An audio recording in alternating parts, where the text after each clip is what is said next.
सुप्रभात बच्चों। आज की कक्षा में आप सभी का हार्दिक अभिनंदन है। प्यारे बच्चों, हम सभी ने पाठ 1 से 7 तक के सभी प्रश्नोत्तर कर लिया है और पाठ 8 हमने पढ़ लिया है। पाठ 1 से 7 तक हमने स्वर वर्ण पढ़े हैं। कौन से वर्ण? स्वर वर्ण और उनसे बनने वाली मात्राओं को। बच्चों, आप सभी को समझ में आ रहा होगा कि किस स्वर के साथ कौन सी मात्रा लगती है और उसका उच्चारण कैसे करते हैं। एक बार हम उसको दोहरा ले। अ, आ, ई, उ, ऊ, ए, ओ, औ, अं, अह। तो बच्चों, आज की कक्षा में हम दीर्घ ऊ का उच्चारण करेंगे और दीर्घ ऊ से बनने वाली मात्राओं का ज्ञान भी करेंगे। इसके पहले हमने अभ्यास किया है। पाठ का शीर्षक है जादूगर का जादू। इस पाठ में जादूगर ने अपनी जादू दिखाया है ना। तो जादूगर का उच्चारण जब हम करते हैं तो द के ऊपर कौन सी मात्रा लगी है? दीर्घ ऊ की। जादू। और कैसे इसको बोलेंगे? जादूगर। जादूगर का जादू। जूता, फूल। और आप देखिए कि होठ हमारा कैसे गोलाकार हो जा रहा है। तो बच्चों, हमने जो जादूगर का जादू पाठ पढ़ा उसमें हमने क्या देखा कि जादूगर ने पीले रंग का रुमाल लाया था। जादूगर ने किस रंग का जूता पहना था? लाल रंग का। जादूगर ने किस रंग की छड़ी ली थी? काली रंग की। तो हमें कई सारे रंगों का भी ज्ञान हुआ है। और बच्चों, इसके अलावा हमें क्या पता चला कि जादूगर के जादू को देखकर बच्चे बहुत खुश हुए और उन्होंने तालियां भी बजाई। बच्चों को जादूगर की जादू पसंद आया। बच्चों को कहानियां भी पसंद आती है। तो इस पाठ को जब हमने पढ़ लिया तो आज क्यों ना हम उसके ऊपर एक कोई कविता ही कर ले। मैं आप सभी को एक कविता सुनाऊंगी। ठीक है बच्चों? जादूगर का जादू जो पाठ हमने पढ़ा है बस उसी के ऊपर कविता है। आया जादूगर आया, आया जादूगर आया, आया जादूगर आया, पीला रुमाल लाया, पीला रुमाल लाया, लाल जूते पहन कर वो आया, पीला रुमाल लाया, लाल जूते पहन कर वो आया, आया जादूगर आया, आया जादूगर आया। और फिर क्या किया जादूगर ने? काली छड़ी घुमाते हुए क्या कहा? आबरा का डाबरा, आबरा का डाबरा। तो बच्चों, आबरा का डाबरा करते ही क्या हो गया कि फूलदान के ऊपर से एक कबूतर कैसे उड़ा? फुर्र। और फूलदान आपको पता है क्या होता है? फूलदान जिसमें हम फूलों को सजाने के लिए रखते हैं, टेबल के ऊपर, मेज के ऊपर, कहीं भी।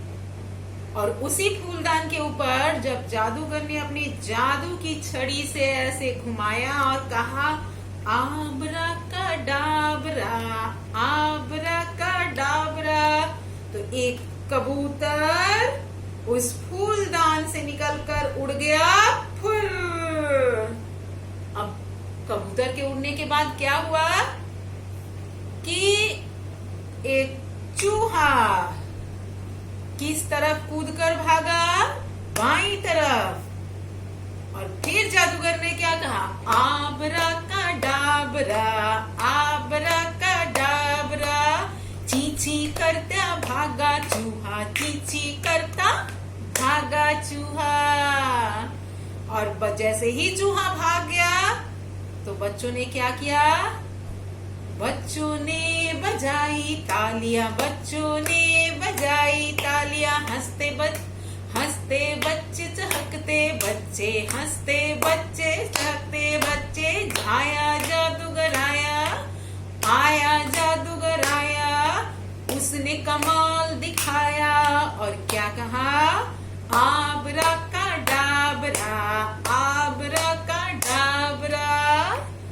तो प्यारे बच्चों, इस पाठ का प्रश्न उत्तर जो कि नहीं हुआ था, आज अब हम उसको करेंगे। बच्चों, पाठ 8 का पहला प्रश्न है, आज कौन आया? तो इसका उत्तर क्या है भाई? इसका उत्तर है आज जादूगर आया। अच्छा बच्चों, मैं कुछ लिखना भूल गई हूँ। आपको पता है मैं क्या लिखना भूल गई हूँ? पाठ का नाम और पाठ संख्या।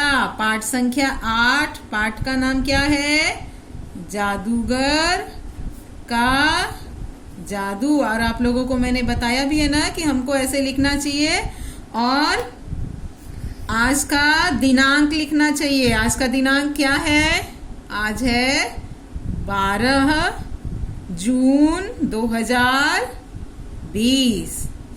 और कौन सा वार है? शुक्रवार। तो ये तो पहले प्रश्न का उत्तर है बच्चों, ये उत्तर है। अब हम ख का उत्तर लिखेंगे। जादूगर ने क्या शुरू किया? तो आपको इसी तरह से बच्चों एक शब्द में नहीं, वाक्य में लिखना है। जादूगर ने जादू शुरू किया। और यहाँ पर फिर किसी भी वाक्य के अंत में हम क्या लगाते हैं? पूर्ण विराम। इसको आप अवश्य लगाइएगा, इसको कहा जाता है पूर्ण विराम। अब हम लिखेंगे ग का उत्तर। फूलदान से क्या निकलकर उड़ा? तो उत्तर लिखेंगे फूलदान से कबूतर निकलकर उड़ा।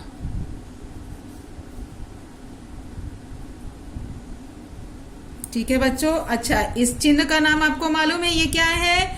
इसको हम प्रश्न सूचक चिन्ह कहते हैं, प्रश्न सूचक विराम चिन्ह।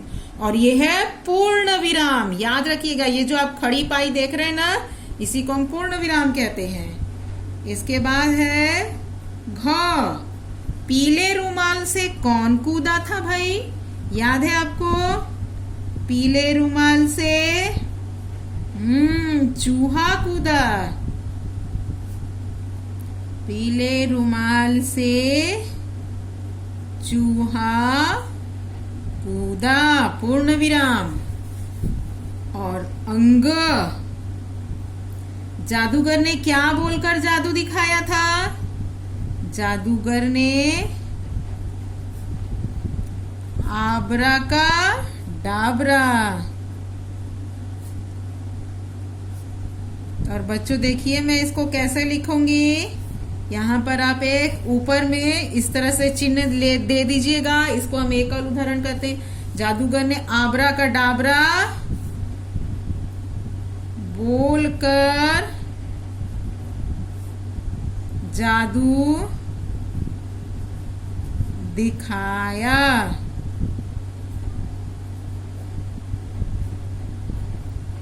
ठीक है बच्चों। इसके बाद है प्रश्न संख्या 2।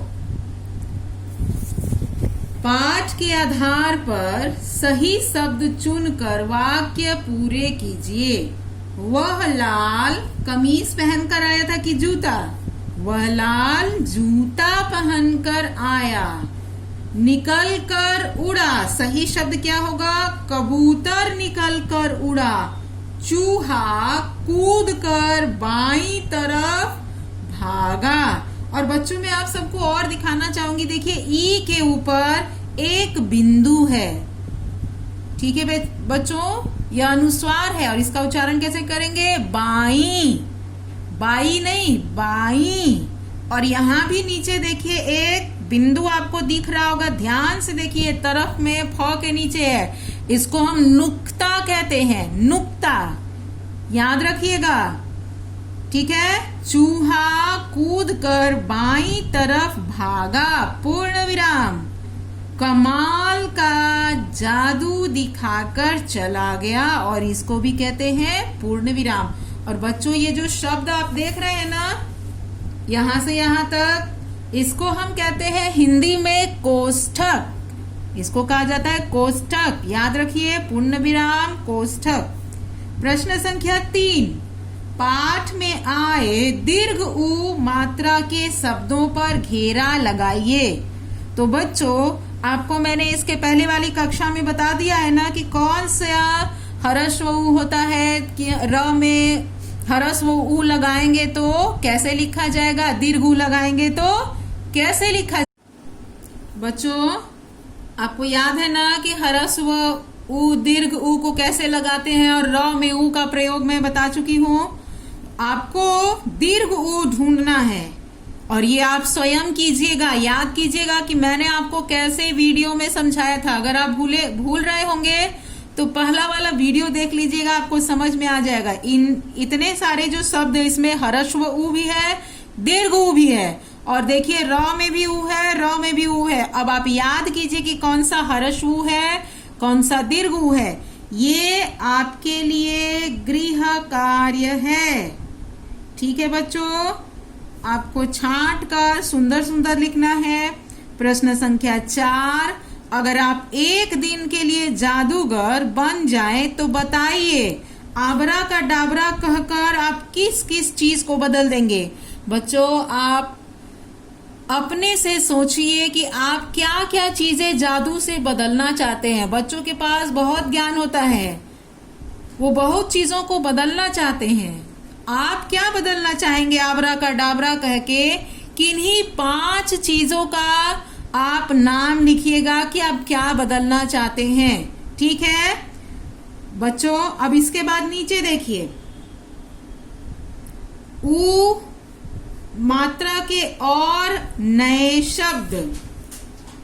चलिए बच्चों हम एक बार इसका पुनः अभ्यास कर लेते हैं। जादूगर, डमरू, जादूगर, डमरू, तूफान, कबूतर, खजूर, सहतूत, जूता, फूलदान, पूजा, रूखा, रूठा, रूप, शुरू।